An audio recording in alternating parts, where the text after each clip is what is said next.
never thought that this would be our end, but it's nothing new. And my lover's honesty, I can push it back down if I have to, if you want me to, 'cause we can run,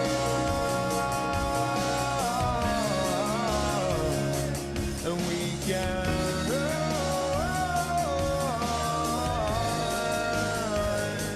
the stars they fall all for you. So tell me now, what's left to lose if we run?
Chakramati.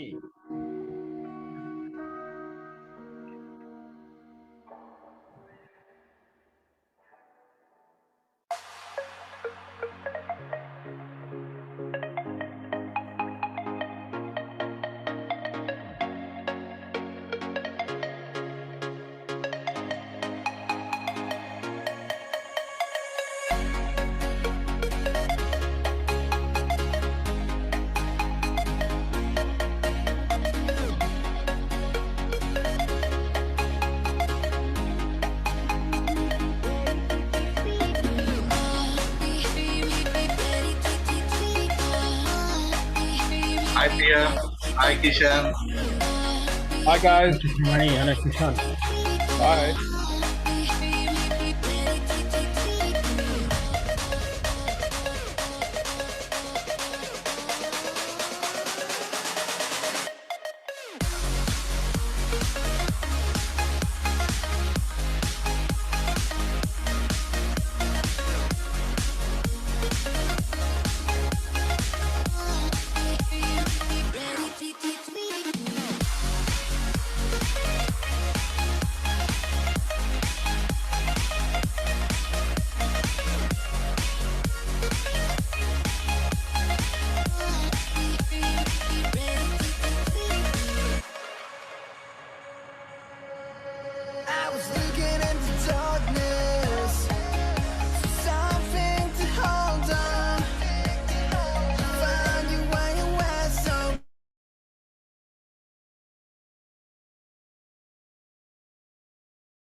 The noise is gone. Now we can talk.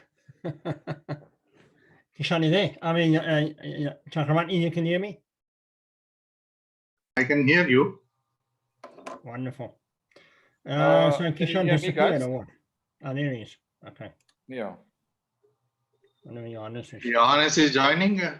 Yeah, I spoke to him about 20 minutes ago. Yeah. Okay. Yeah. I've just finished a 1-hour webinar in South Africa on what? Sustainability and material recoveries and things. And so, now yeah. into supply chains. You're a man of many parts, my supply- friend. Man of many parts. Yeah. How are you doing, Chakra? Well, every day something or other comes up. Pia, are you using that background, or are you going to use the Informer background? Sorry? Are you using your WPO background, or are you going to use the Informer? Oh, I haven't switched. You're right. No, thanks for telling me. I appreciate that. Yeah, because just come off another one. So, I know Pia was doing it in the morning. Yeah, that's good. That's good. there we go. Hey, Right. Chakra, you also have a green background behind that. At the moment, no, I'm a bit lazy to put mine up at the moment. Oh. So because I'm not showing anything, you know. Yeah, no, it works. It's working Only well. when I show something, then you can't see my glass. Yeah, then I put it up, you know, when I'm lecturing. Yeah. So, yeah, right. So we're in for an hour. That's good. That's good. We had a very good session last night on flexible packaging. Yeah. It was really lively, most enjoyable. Chakrani, I think what happened was when you came on towards near the end, I saw your name come up, but there was a lot of background noise coming in from your microphone, and I I think muted myself. I was my audio was muted anyhow.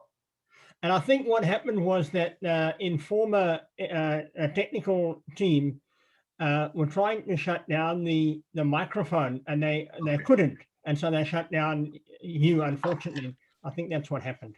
I don't know. Anyway, because you because are you're now. aware, I was in the midst of other conference, and then I switched over to that. Well, it would have been nice to see you there, you know. But the good thing is you're here with us tonight, Yeah. and they won't shut you down tonight. Johannes is here. Yeah, Johannes is here. Yeah. Johannes, you have to use the Informer background, huh? Yes. Virtual background Informer. After the That's fine. That's fine. Hi, Johannes. Good morning. because hi Chakra, because For a change, no ties, no jackets. Must be hot in India. Yeah, little hard. It was powering for the last 10 days. Today it is the sun has come out. All right. I not watered my plants for the last 10 days. Wow. Is he coming? Well, I mean, you're also coming into winter. You think it'd be cooling down a bit? Does anybody know how many participants we have on this one? Probably about 600-700. How many would you like? Remember, they they're also streaming, so that you won't see those. Yeah. Sure, sure. They're only listening in, not. So the Informer one we had 1 hour ago, 2 hours ago, we had 654. The WPO Informer. Yeah, I think the South African also had about 600 to 700. I was quite surprised. And then I asked, is it local or global? And she says, no, well, there's a lot of global people. So, yeah. That's good. It's the way of the future. Well, let me say it's the way of the present. Who knows what tomorrow or next year will bring? Who would have thought when we sat in Bali? Hey, never. Never that we'd be doing this sort of thing. The next time we were going to meet at Interpack in May. Yeah, well, I wasn't looking forward to that, but yeah. That never happened. Well, I think we're all looking forward to coming to sunny South Africa. That has to happen next year. Yeah. End of next year, we Well, must do I that. hope the COVID's sorted itself out. We must do that.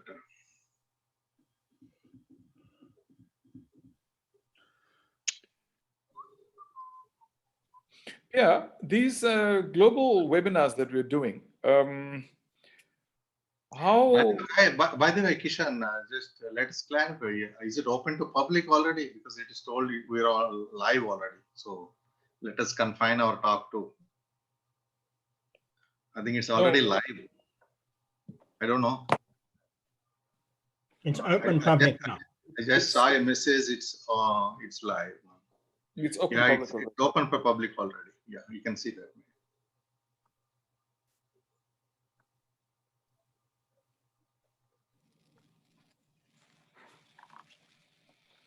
Is my hair nice? Hope so.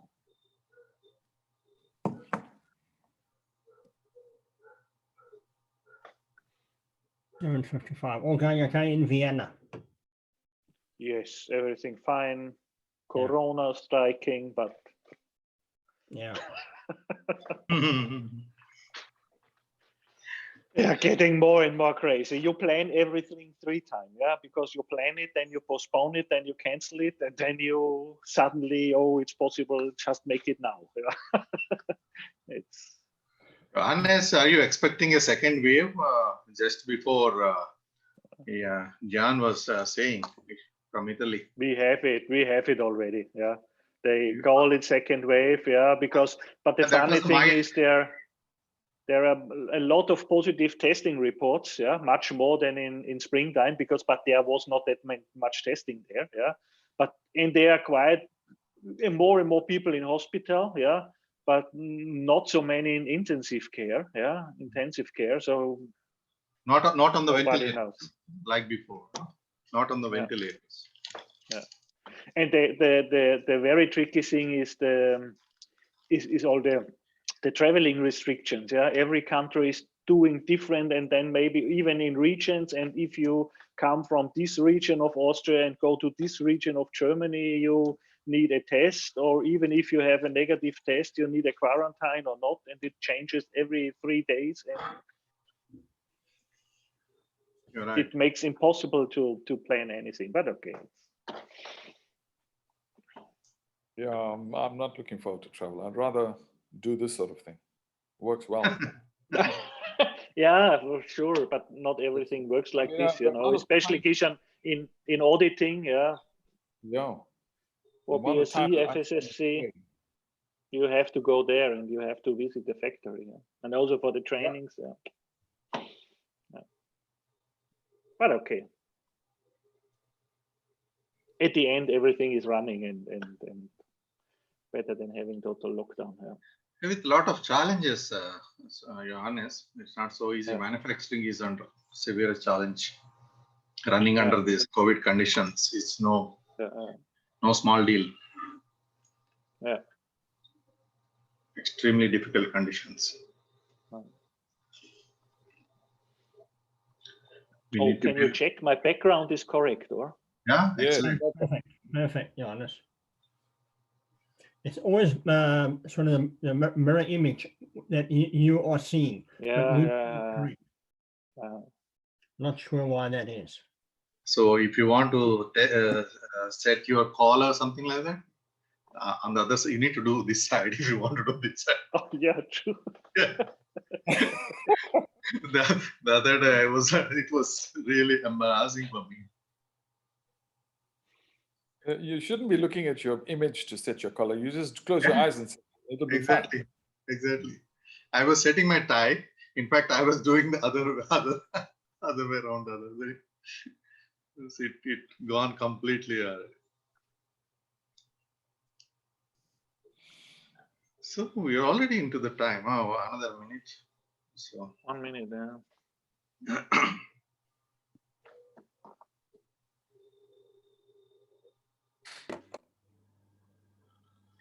the series of webinars is ending today, Pia, for ProPak. Of course, the Global Packaging Forum is still open for tomorrow. Yeah, the one that just finished about 15 minutes ago. Yeah. Even this is a part of ProPak. It's part of it, yeah. Webinars.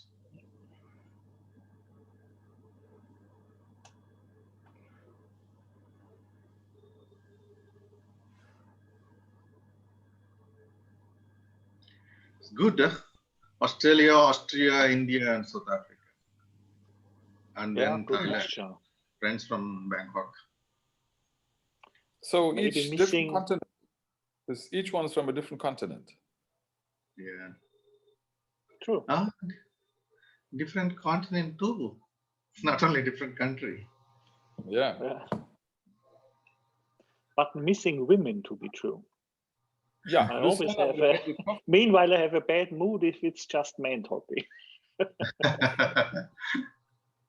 So Kishan, you're doing the female part, okay?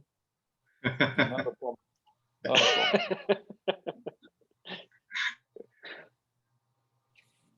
I think the host is there from Bangkok, from Informa Markets. Oh, true. That would be good. Yeah, But she's not visible anyhow.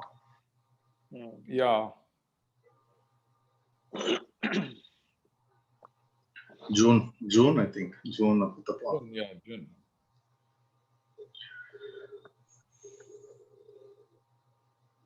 Yeah. Hi, June. Good evening. Good afternoon. You ready to rock and roll? So she says you can I'm start now. Go ahead from Informa.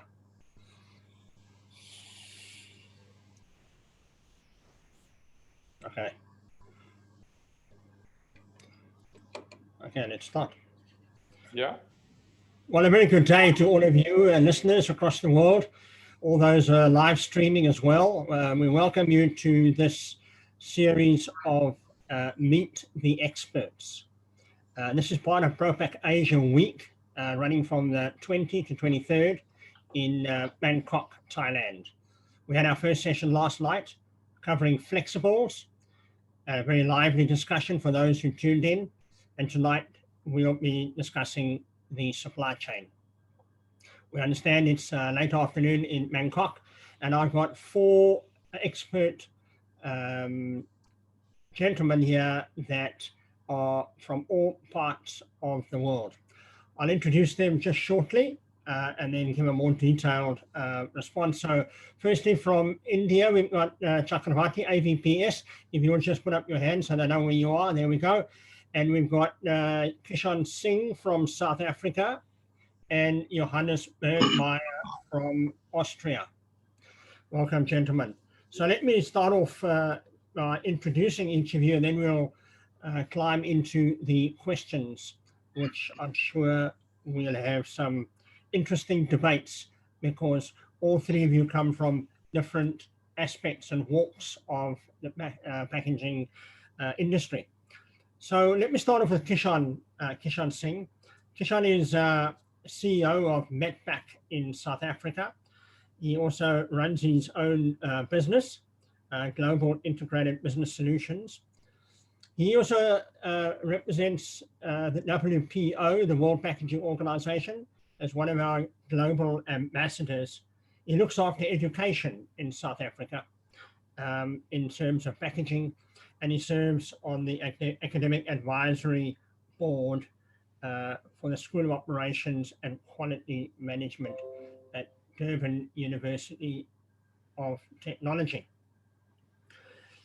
Kishan also has a CPP, and he has about 32 years in the industry. You wouldn't say so because he looks so young.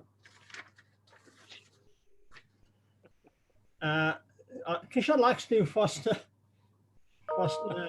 strategic alliances with global partners, with WPO and other organizations, but also very involved in the training programs and covers off, amongst other things, supply chain management.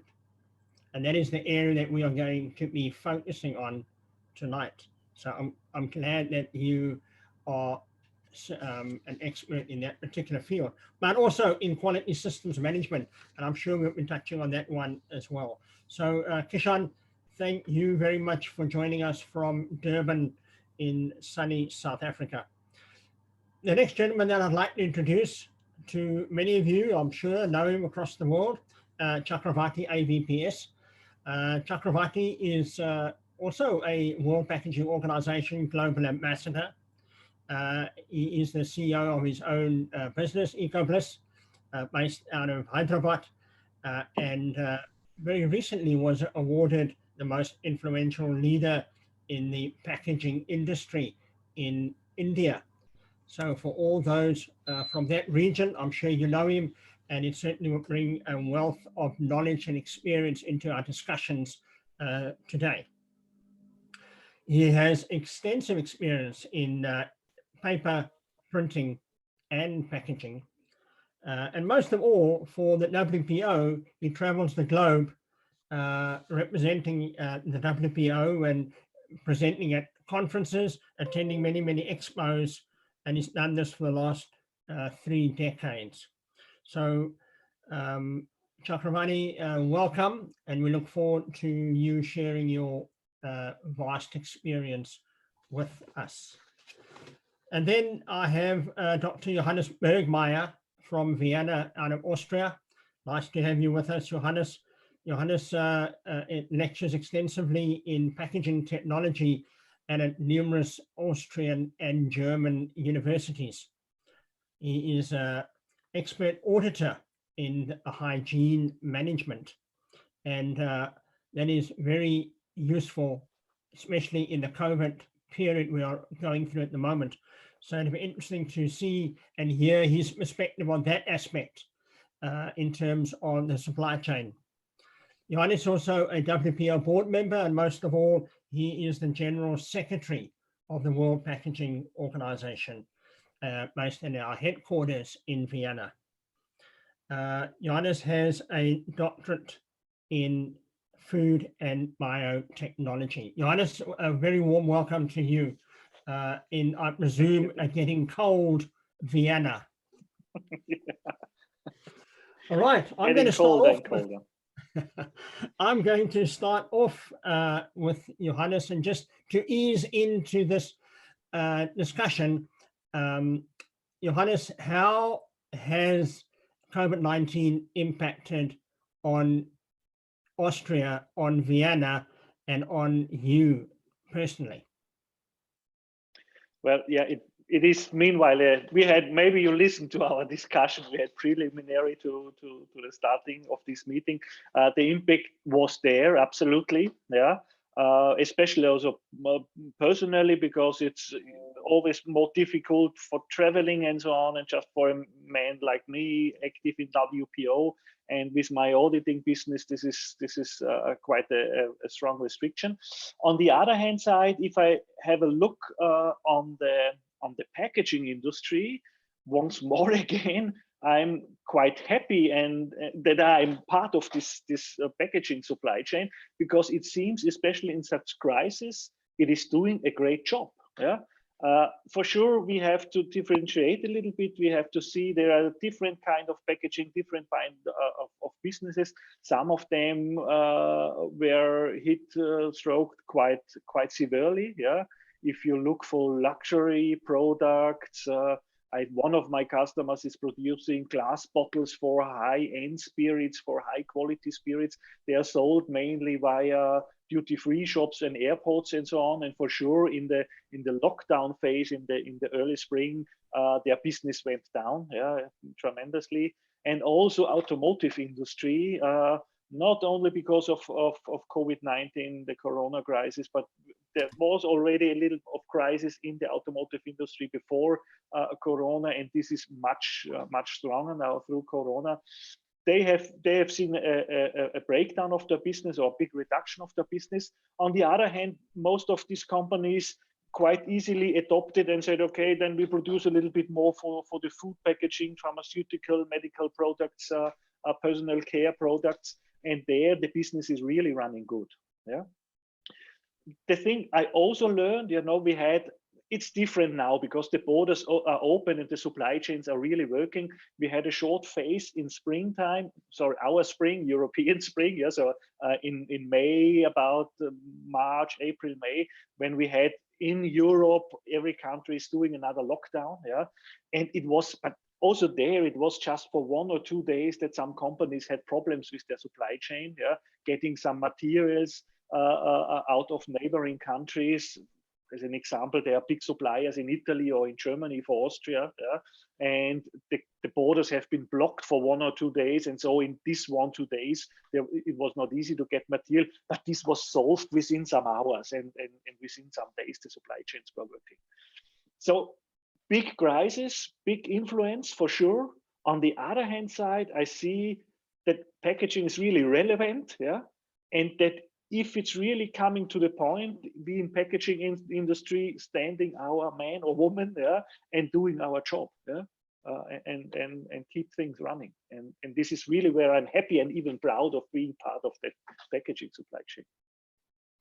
Thanks, Johannes. And I just want to ease in with the other two gentlemen as well before we get into some of the technical things.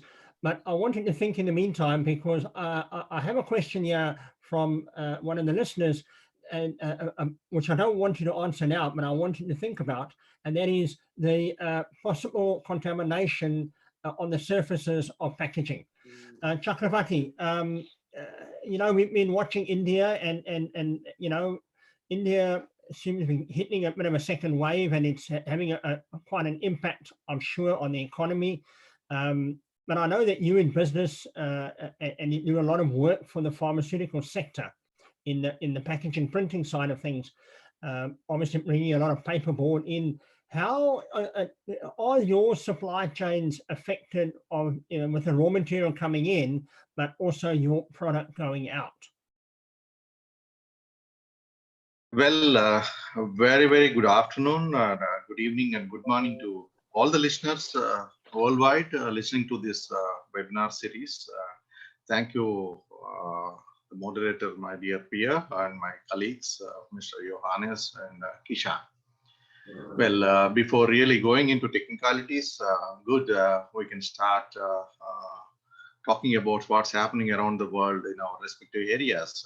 That I like it. Well, usually you see me in a jacket or a proper tie, and my attire always is a business attire. But today, the supply chain function is so complex and difficult, and it leaves tremors in the bellies of people belonging to all the sectors. I just wanted to ease out your tensions. So be cool, guys, relax. So I came in tease for that. Well, when the pandemic really hit us, probably it started probably in the end of March, something like that. We went into lockdown, like in any other country.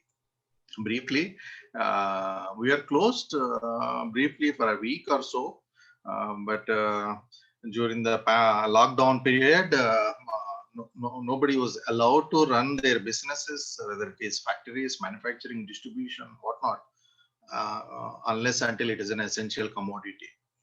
Well, essential commodities come under food, which is essential for people to live, and then medicines, of course, and then healthcare, hospitals.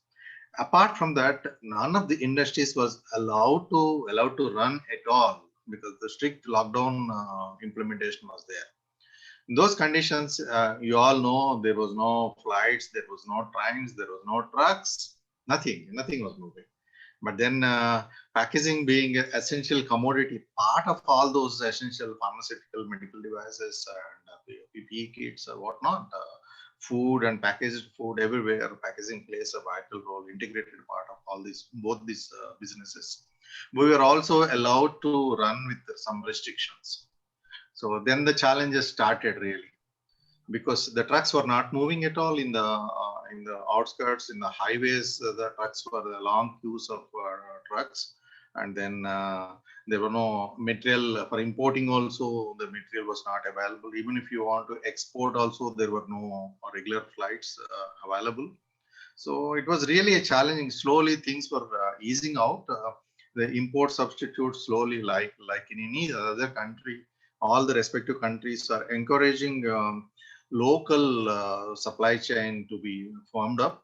Alternatives to the imports, rather substitutes to the imports were being worked out. It's not so easy, I know very well, but nevertheless, coming to the packaging industry, but for a few ingredients which we import from Netherlands, most of the material was available, especially the board.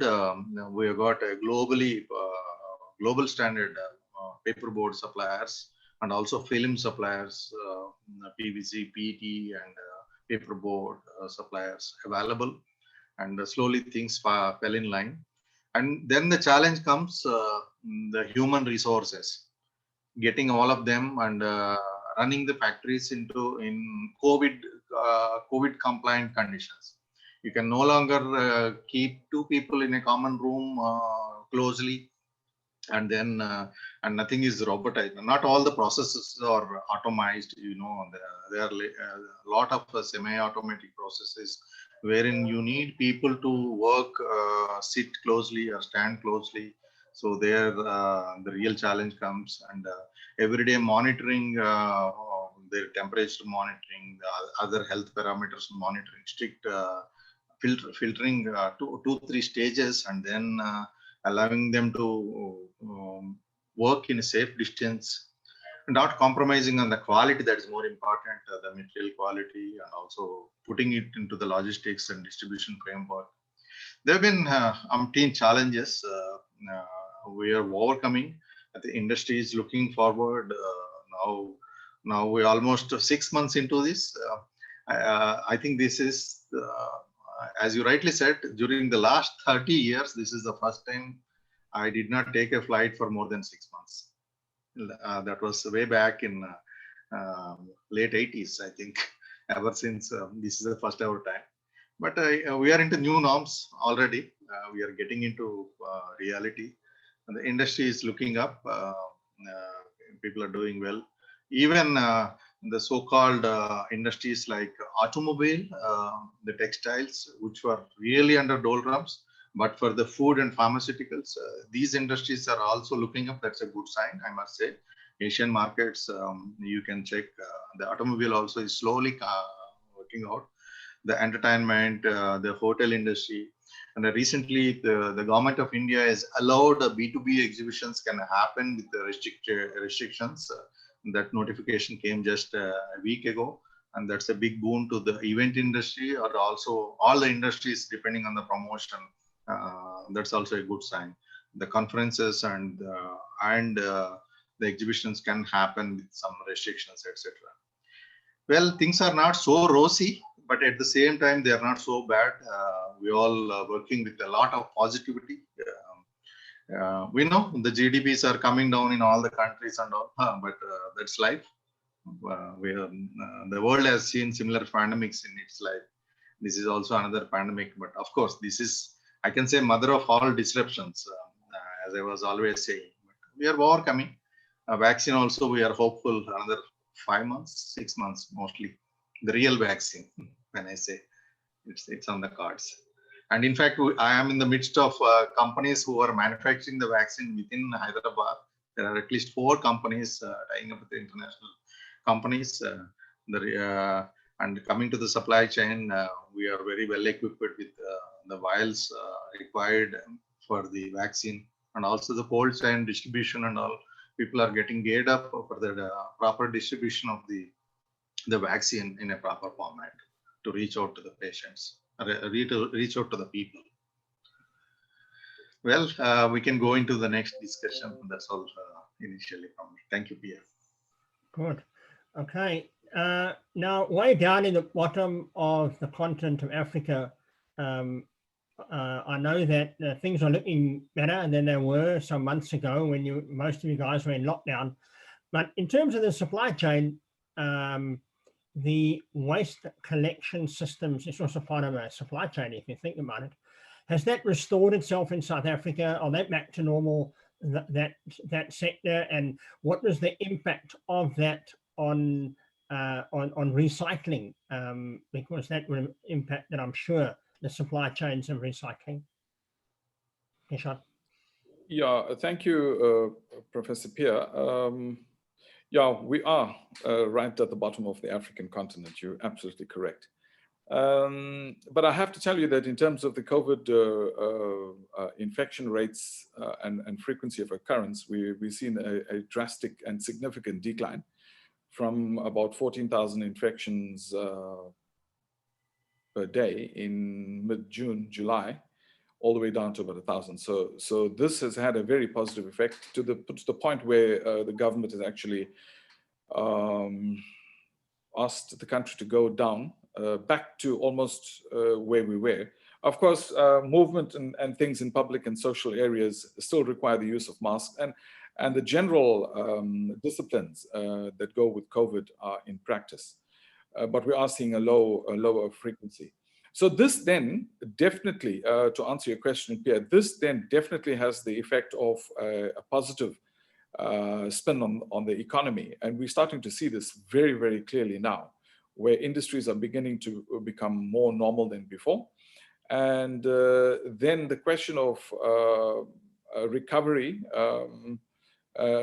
of packaging materials post-consumer, this is definitely starting to normalize now. I remember you asked me a very similar question in a webinar about a month or two ago. And the answer then was, it's definitely a problem because there's now an accumulation or a surplus of post-consumer packaging materials in the field because waste pickers were not able to pick it up. But now the situation is gradually reversing and we're starting to see a much more stable picture. My outlook for 2021 would be that we would have a fair degree of balance and cyclical nature of these materials, and we'd be back to where we ought to be in terms of recovery numbers. At the moment, we in South Africa put out about 3.6 thousand tons of packaging per annum, and we collect or recover about 58% of that material. If that's, I'm talking about consolidated, but if you look at purely the metal, which I represent as Medpac, as the CEO of Medpac South Africa, Medpac puts out about 200,000 tons of metal, that's both aluminium and tin plate, into South Africa, and we collect 2019 figures where around 78% of that material is collected and diverted from landfill and reutilized, not only in the packaging industry, but reutilized in alternative industries like the automotive and building industries and shipbuilding and making up bicycles and things. So yeah, it's a very, very positive outlook, Pierre. That's good. Thanks. Johannes, you know your question, so I'll leave it there. And, yeah, the question was, the question was the risk about COVID-19 and the SARS-CoV virus on surfaces, on packaging surfaces, I guess, and other surfaces. I think we can clearly state, meanwhile, that this is by far not our biggest problem. Yeah. For sure, there are some studies out there. They show that viruses on surface can survive, yeah, under brackets, yeah, because you know a virus is not really a living animal or plant or something like this. It's a virus. It's just packed DNA, yeah, but it can stay active there for many hours, yeah. But on the other hand, we know meanwhile that the virus we are talking about is very, very sensitive, yeah. And that's good luck, by the way, for us, because if it would be a stronger virus, we had much bigger problems than we have at the moment. Yeah?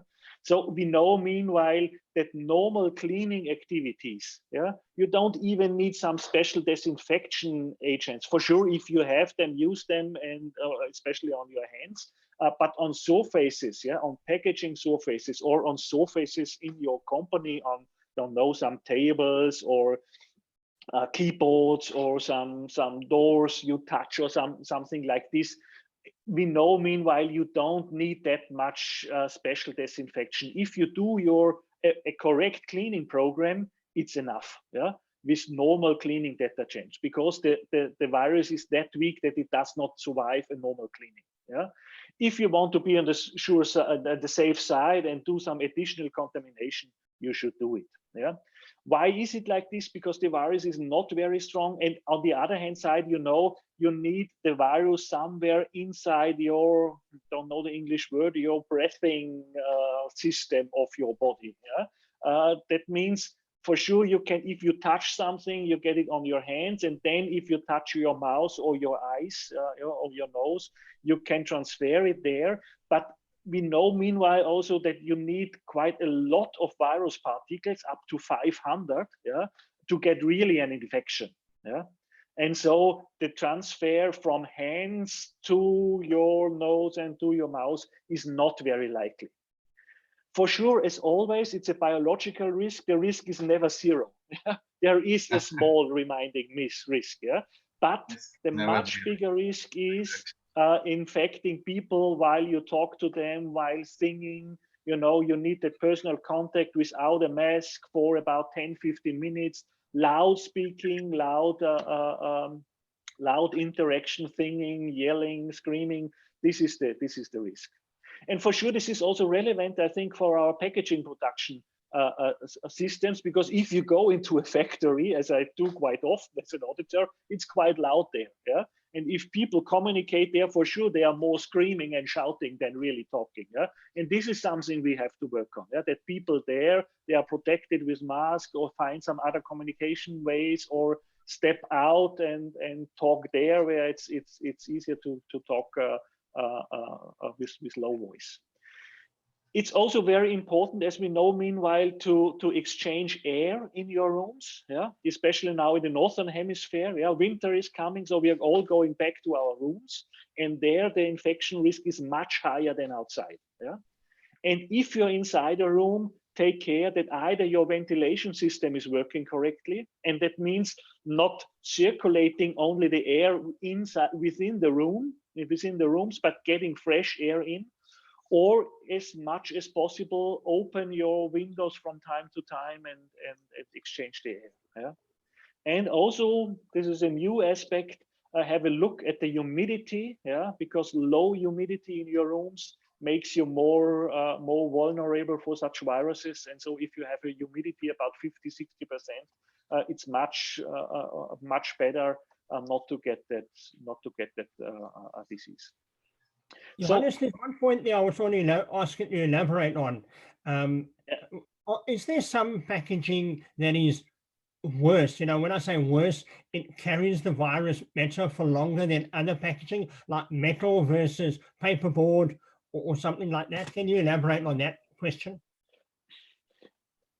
There might be some differences, yeah, but as the risk transferring it over materials is as low, it makes no big sense to make that differentiation. Yeah? Yeah. Yes, we know, you know, like always on microbiological things, on organic surfaces, yeah, that means plastic papers, yeah, there is a higher rate of infection risk, yeah. Then on metals, especially on some special metals, if you have copper or something included or silver, then it's more likely to kill the virus, yeah, or to inactivate the virus, yeah. So you have better rates there, maybe for some metals, but all in all, yeah, the risk transferring the virus via materials and surfaces is not the thing we should focus on. Kishan, you wanted to say something there that Johannes, maybe you want to add to Johannes's comment? Yeah.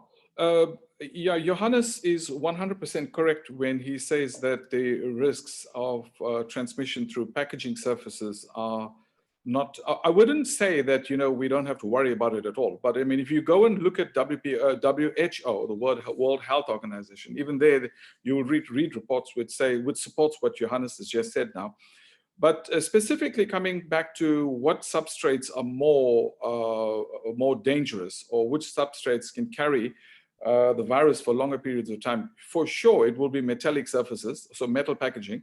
But if you consider metal packaging, especially if you take beverage cans, which is predominantly what metal packaging is, you will notice that all of this is always refrigerated, and the virus does not do well in cold conditions.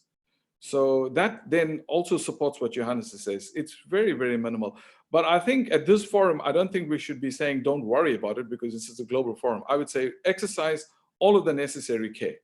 But packaging, and not in defense of packaging, but packaging is not your main concern really in terms of this COVID-19 transmission globally. Chakarani, I want to move on to you now, and I'd like bringing it back into the supply chain area. Can you maybe give us some sort of idea or touch on the role of packaging in the supply chain from a management perspective?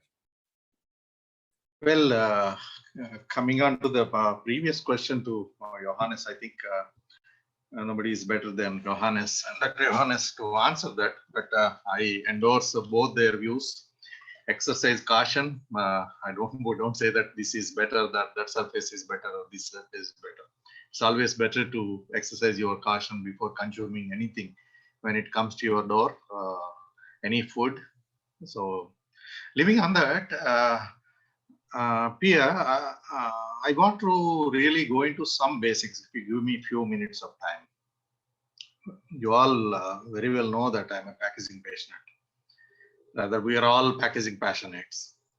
The packaging simply industry is evolving slowly, and we now know packaging is not just a box or a carton or any system preparing goods for safe or cost effective efficient movement throughout the whole supply chain garment. Actually, it's the packaging plays that role, integral role, entire supply chain garment. Everyone agrees to that.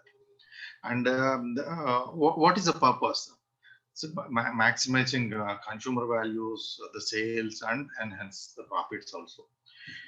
Packaging is really not confining itself only protecting the goods from damage alone, but allows for the better distribution, communicates to the consumers, engages with the people and all, and the total life cycle also till such time it comes back.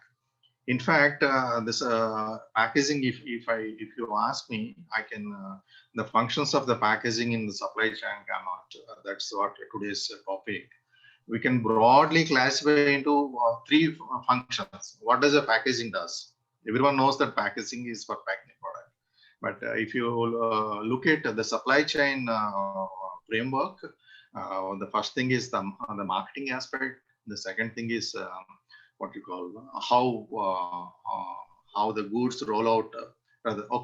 Distribution aspect, and finally, which is more important, the environment aspect. So these are the three primary functions the packaging really survives, serves the purpose. The first one, marketing function, all of us are in this business, we all know. Right at the point of the design itself, the layout, design, the communication, ergonomic aspects of the product, how it performs, etc., and how adding value to the product, brand value, etc. These are all the marketing aspects when you see. So basically, it influences aspects like, see, how your consumer gets the attention of the consumer, how you position your product, and evaluation, and also how you categorize your products also, how users, your ultimate customers, their culture, their behavior. So these all need to be taken into consideration. This is all marketing aspects. So leave aside, of course, the brand communication and how you encourage people to purchase, etc. These are all marketing aspects, but these are primary functions. But the important thing is the whole distribution gamut. If you take that into account, this is what primarily today the supply chain, the function of packaging. All the packaging features contribute to easy handling. We need to think about easy handling and distribution. And then it can be an internal material flow, or it can be external, the whole gamut of packaging logistics. And then after the product is used, how the disposal, unpacking, and if at all the returns are there, how you return. All these aspects are touched upon in the distribution aspect. The concept of packaging logistics is now focusing more and more the efficiency and effectiveness of the supply chain management, definitely. And then last but not the least, that is more important, the environmental function also has become so much important nowadays. How to lower the negative impact of the packaging. Everyone says that zero packaging is best packaging. Okay, it's very easy to say it, but is it practical? So we need to see the negative impact, how we can reduce the packaging process and also the supply chain on the environment. The focusing issues like using lesser inputs, more recyclable inputs, and achieving the same outputs, not compromising on the quality, etc. Whether we can reuse all the materials, and then facilitating and recycling of the packaging, what is being used. In a nutshell, the total environment condition can be taken into consideration. So these three aspects packaging will address in the supply chain. So that's why I always say packaging is very, very much integral part of the whole supply chain government, and we can dwell upon how we can optimize and then I think I'm also very passionate about smart packaging, etc.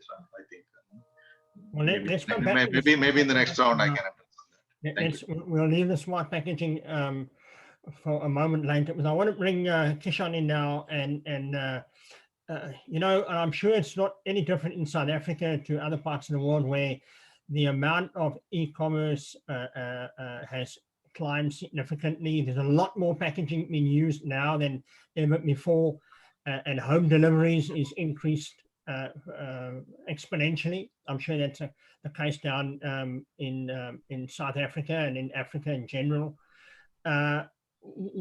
What impact has this had on the supply chains, Kishan, with regards to all this additional? I mean, there must be much more courier services running around the country at the moment than ever before, and this must and the amount of packaging involved in these home deliveries must be having some impact.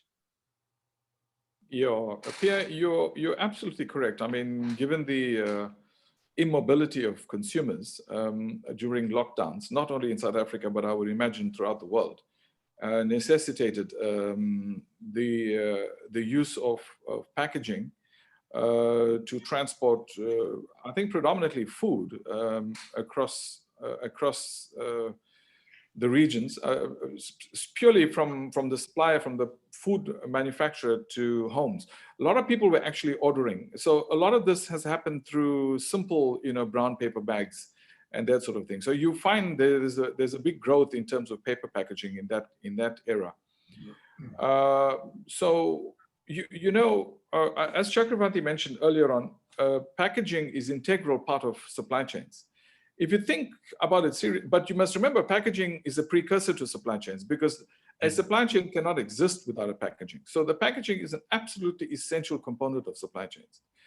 And yes, in terms of during this COVID era, the roles of packaging became very clear and very different as well. So and then there's a question about decoration and graphics and brand identity and things that goes with packaging. I think these sort of things did for sure take a bit of a knock during the intense part of the COVID lockdown. But as I said earlier, even here we are starting to see an emergence of normality in terms of brand recognition and brand identity and things, and which is one of the most important parts of packaging, to communicate brand awareness and brand identity to the consumer. So yeah, a very interesting thing with packaging and supply chain. And the other thing, I'll just mention it because I do this in much of my training. You must realize that none of supply chains nor packaging existed prior to the Industrial Revolution, number one, which was in 1780, around 1782. If you consider what happened then, because that was the advent of manufacturing, and the advent of manufacturing resulted in mass manufacture, and mass manufacture then required packaging, and packaging then resulted in supply chains. And now we have a very complex world, a very complex 6 continents where everybody is communicating through packaging. Yep. Johannes, with regards to the supply chain, I want to bring the hygiene element in there because it's such an important part and on many people's minds. Should we be designing differently for the supply chain, bearing in mind the hygiene aspect? Yes, for sure, because you have to know your supply chain to decide what kind of packaging you need and what a hygiene level of packaging you need. Yeah, because it depends a lot on what the next steps of distributors in the supply or partners in the supply chain are doing with your product. Yeah. If it's going directly to the consumer, yeah, or if there are some supermarkets in between or whatever, yeah, or some other distributors are in between, and how they are able to handle your product and how sensitive your product is. If we stay in the food chain, foodstuff supply chain, yeah, for sure it depends on if your supply chain, your company supply chain is able to do refrigerated or deep frozen supply chain, yeah, and maybe your product requires this or not. And if there is not a possibility to cool it or freeze it, yeah, maybe you have to look for some other storage possibilities, yeah, with some chemical interaction or with some modified atmosphere or whatever. Yeah, so it influences a lot your decision of what kind of packaging, what kind of hygiene level of your packaging you need for your supply chain. The same is true for your incoming goods, yeah. So the upstream supply chain, yeah. That you say, okay, if you know what kind of material you need, you also, one point of this specification is the hygiene status of your materials you are working with, yeah. What kind of plastic resins you need, or which kind of papers, or which kind of metals, because of chemical interaction or microbiological interaction or whatever, yeah. And this is, you have to handle this, and you have to be aware of this. And this is, by the way, one of the biggest challenges, and also one of the biggest reasons of failure, yeah, of not good packaging on the market, is that this communication is not working, yeah. Because within supply chain, we have to talk to each other, and we have to exchange this information. What kind of material do I really need, because it's going in that and that supply chain, and is treated like this and this, yeah. And this is still the big issue, yeah. Information, talking, and, or taking your words, Pierre, education. People have to understand what is going on, and what kind of needs there are, and what kind of stress we have to packaging and packaging materials, and we have to face this and choose the right packaging material, and introduce it in the correct supply chain. Okay, thank you. Now, Chakravarti, you touched on smart packaging, and then I'll stop you there. Now, you know, active and intelligent packaging can be, and probably is, but you tell us, it can be very vital for future supply chains. If you agree with that, why would you think it's so important? From what angle? From what aspect? Well, on a lighter vein, thank you, Pierre. What is smart packaging basically? The very definition goes, which is smarter. Smart means you need something extra, something like that. I'm a man of never-ending quest and never-ending desires. When I finish my dinner, I still look for some more dessert, some more things, some more. So always the man is asking for some more. So that is something extra. Smartness is nothing but a smart packaging basically, on a lighter vein. But believe you me, my dear Pia, the smart packaging has become slowly norm. It's not something extra. It's getting slowly integrated.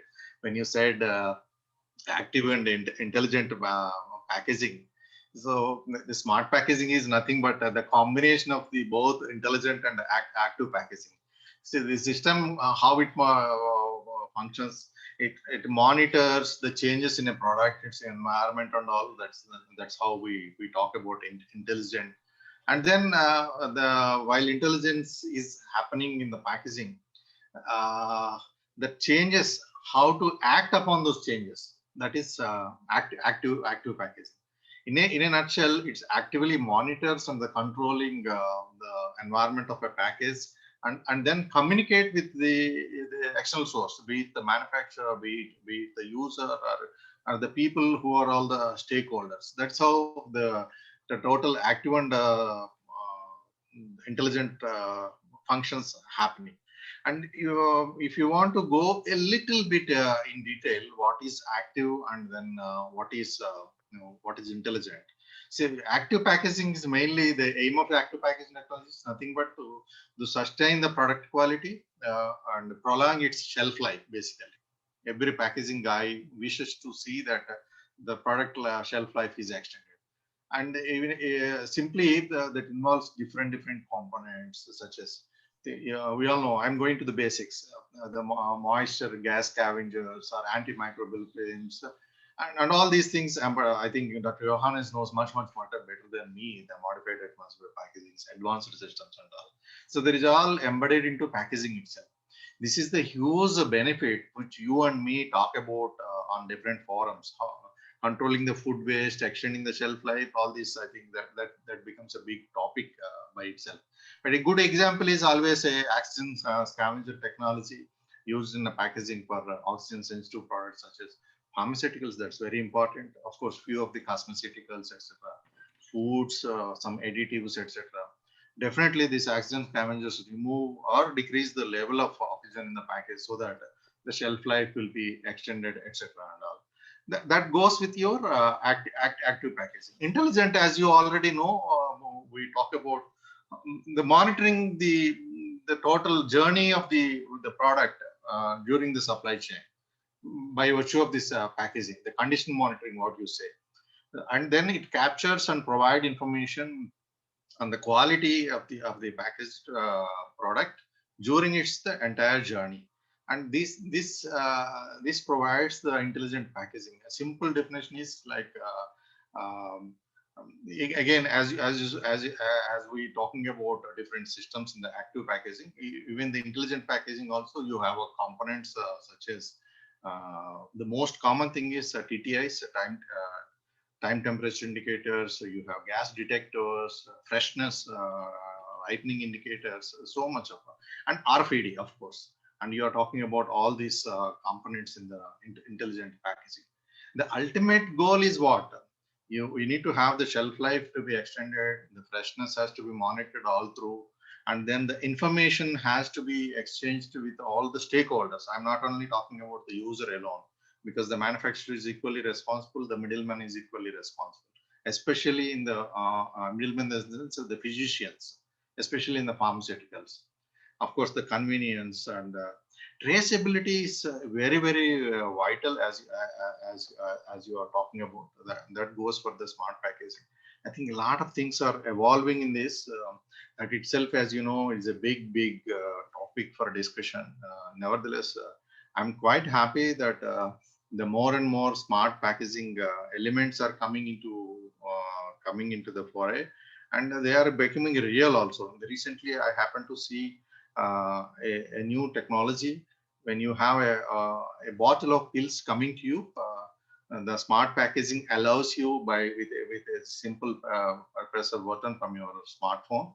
A genie will come out, and she or he was okay. Usually she talks to you. Literally, she stands on your bottle. She talks to you what you need to do, what you don't need to do, etc., etc. What else? I think this is the height of the smart packaging, definitely.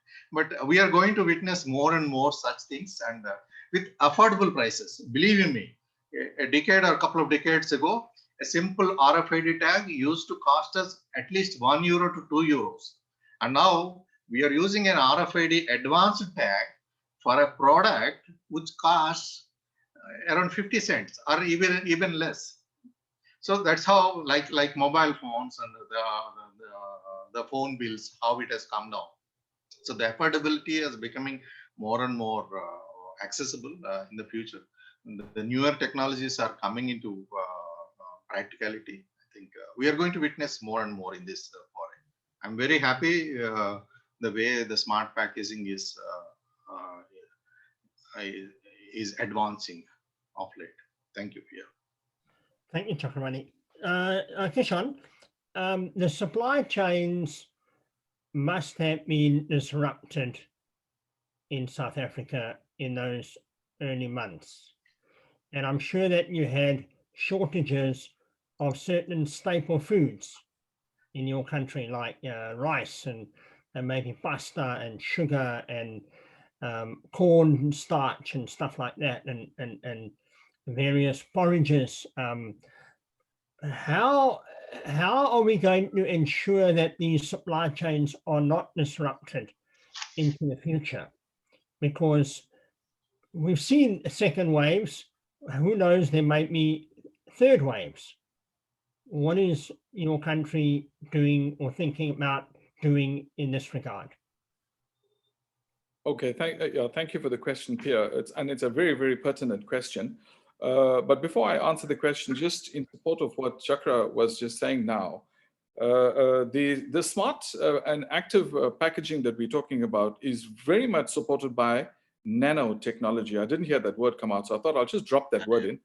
Nanotechnology is now presenting quite a new opportunities in terms of material reduction and permeability and all of that, permeability values, we can get very good permeabilities with even 1/10 the material thicknesses now. So these are the new fronts that packaging is presenting. So just to answer the question now, yes, in South Africa, given the COVID lockdowns, I'll tell you what happened here. There was a mass, before the first lockdown indication, South Africa had about a few days to do some purchases. And what we've noticed is there's been an excessive purchase on dry goods, non-perishable stuff. So without any warning, these type of foods were taken off the shelves and stored in people's pantries and all of that. So that was differently, you talk supply chain, you talk bullwhip effect, where the effect of a small change downstream causes a massive change upstream. This is exactly what we felt in South Africa, and I'm sure it was even globally as well. So yes, so some sort of foodstuffs were taken off the shelf almost immediately as mass buying and panic buying, and that then led to non-replenishment of these goods. So that was a problem.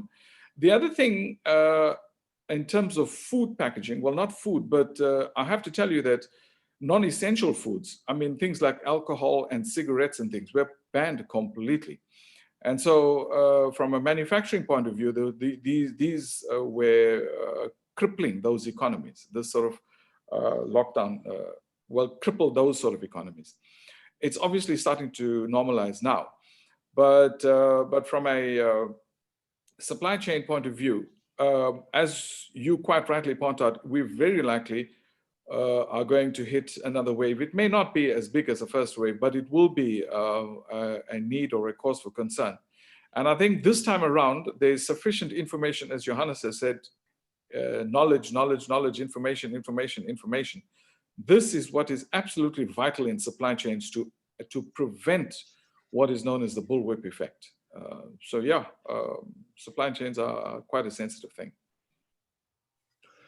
Johannes, do you, well, let me ask you the question and not make the statement.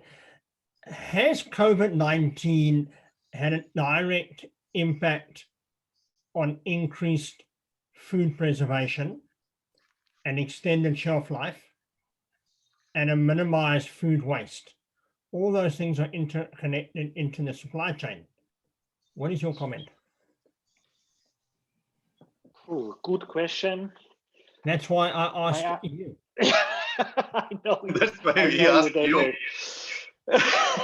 But I'm afraid I think it's a bit too early to answer that question, because we don't have figures on this yet. Yeah, because it's, we will have it maybe in 1 year or kind of this. Yeah, for sure. As Kishan said, yes, there was a drive to stable products. Yeah, everybody who produced some stable kind of foods, everything dry noodles, rice and so on, but also canned foods and so on, they made the business of their life. Yeah, and so for sure this was especially in lockdown in March, April, May, kind of this, there was a big increase on these products. On the other hand, we know meanwhile, yes, people bought this, they have it on their shelf, and there it is. Yeah, so now figures are going down, or they went down again via June, July, September, August, September. Yeah.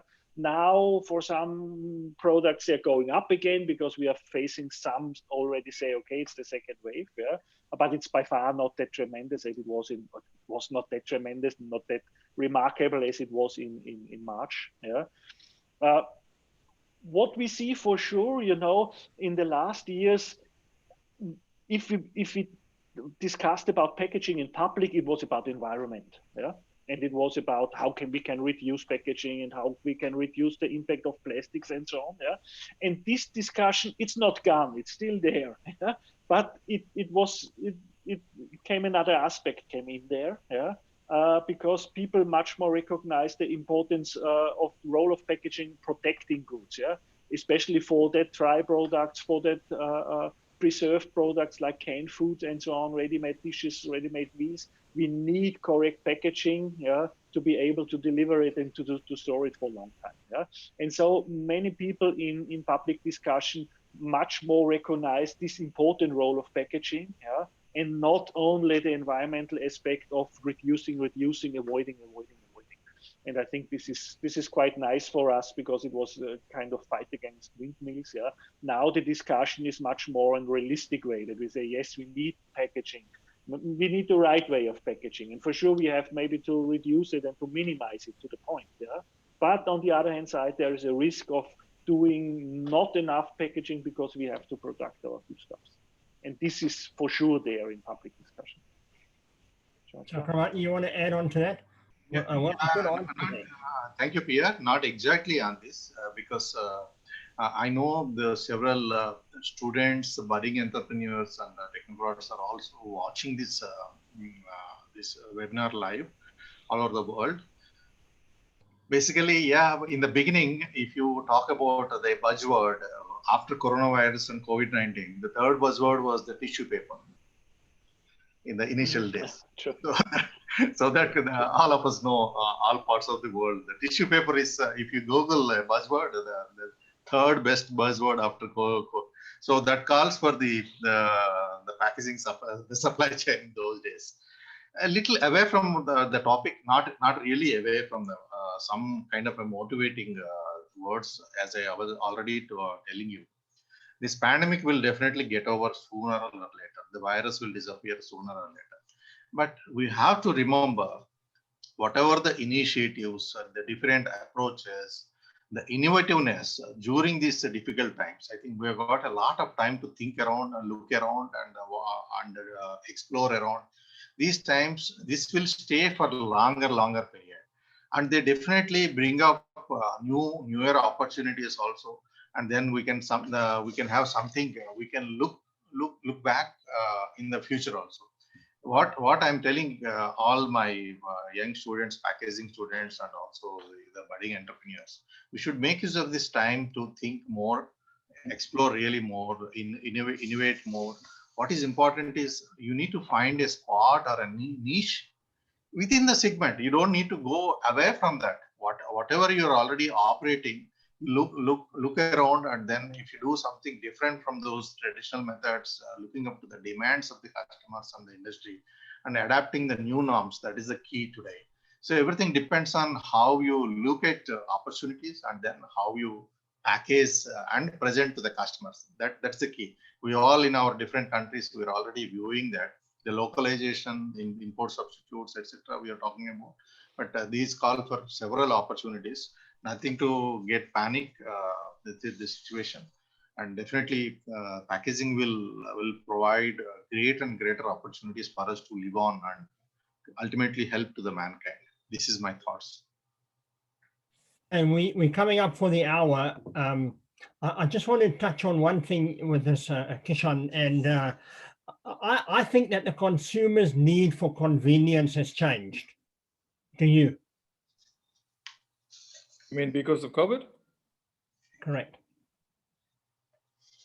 And you've got 30 seconds to answer it.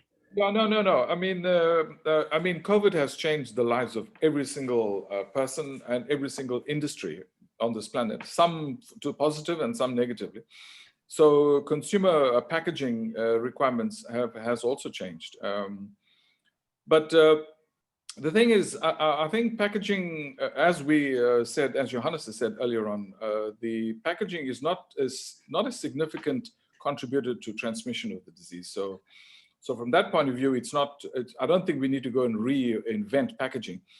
But I think packaging in terms of its graphics, and in terms of most of these food delivery packaging now is just plain simple brown paper bags, and I think I think the underwriting logic of packaging should be, as I think we all said earlier on, is environmental sustainability. And in some way, we've really got to find ways of adhering or subscribing to what is known as the triple bottom line, the John Elkington triple bottom line philosophy, where we focus on planet, profit, people. And if we can reinvent packaging using that as a backdrop, I think we would have done very well.